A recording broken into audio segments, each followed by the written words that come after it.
But Tom Felton is so much fun in this. He's playing this spooky character that can be funny at times. I think this is kind of a different role than I've seen him in.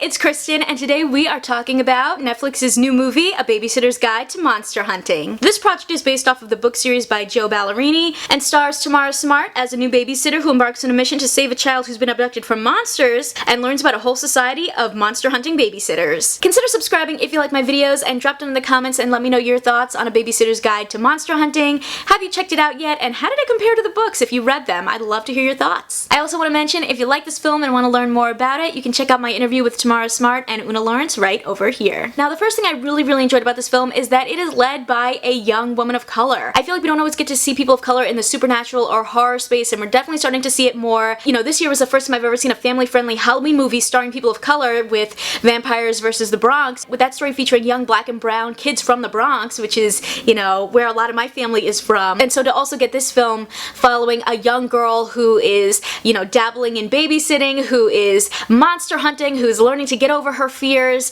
and, you know, going on this incredible adventure, and have her be a young girl of color was so cool. I absolutely loved that. Tamara has been in so many awesome projects, from the new Are You Afraid of the Dark to The Worst Witch, so it was really fun to see her get to lead this project. In fact, this cast was really diverse as a whole, which I really appreciated. And I really enjoyed how this was this coming-of-age story, even though it only takes place over the course of one night, Halloween. You know, we really get to see our main character grow so much. You know, she starts out as this young girl who has such an imagination to the point that it attracts monsters when she's young. After that incident, kids start to call her Monster Girl in a negative way, and she has so many fears and is sort of on her own a lot of the time until she's asked to babysit her mom's boss's kid, and going on this whole journey where not only does she learn that monsters are real, but she learns about an organization that fights them off, and she grows as someone who embraces the Monster Girl title and is not afraid anymore. There is a fun Babysitter's Club reference that I also really enjoyed, just because, you know, nostalgia growing up with that, and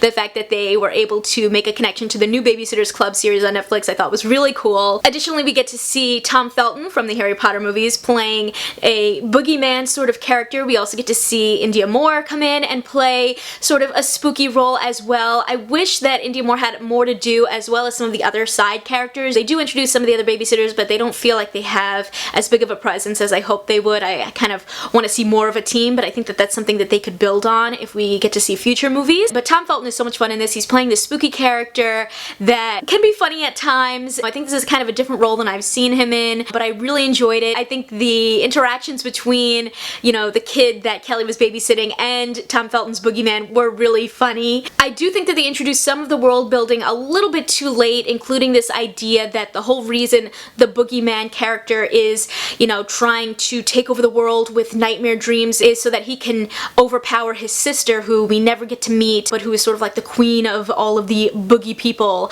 And I think that they could have just done a bit more there. It felt like we were introduced to that concept a bit late. And I think that they tease a lot of other kind of history and lore within this world that we don't fully get to explore, but I think that there was a lot of potential there.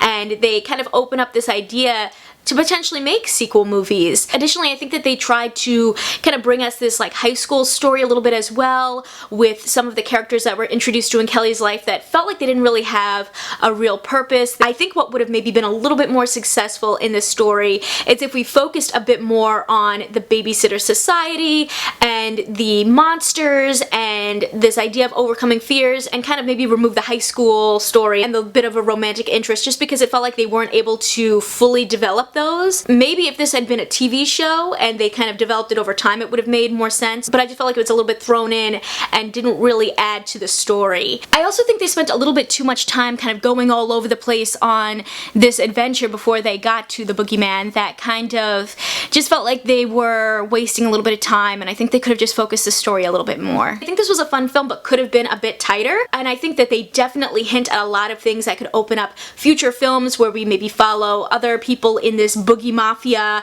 and them trying to defeat them, and I think that would be actually really fun to watch. Honestly, what I think could be really fun is if they take this film and either continue to make movie sequels, or maybe pull a My Babysitter's a Vampire and turn it into a TV series. That was a film that then they decided to make a show instead, and I think that could actually work really well for this. I think that there was a lot of potential here, a lot of fun characters, and the opportunity to open up more characters and dive even deeper into this world. If you guys like this one, you can check out more of my Netflix reviews right over here, and I'll catch you in my next video. See ya!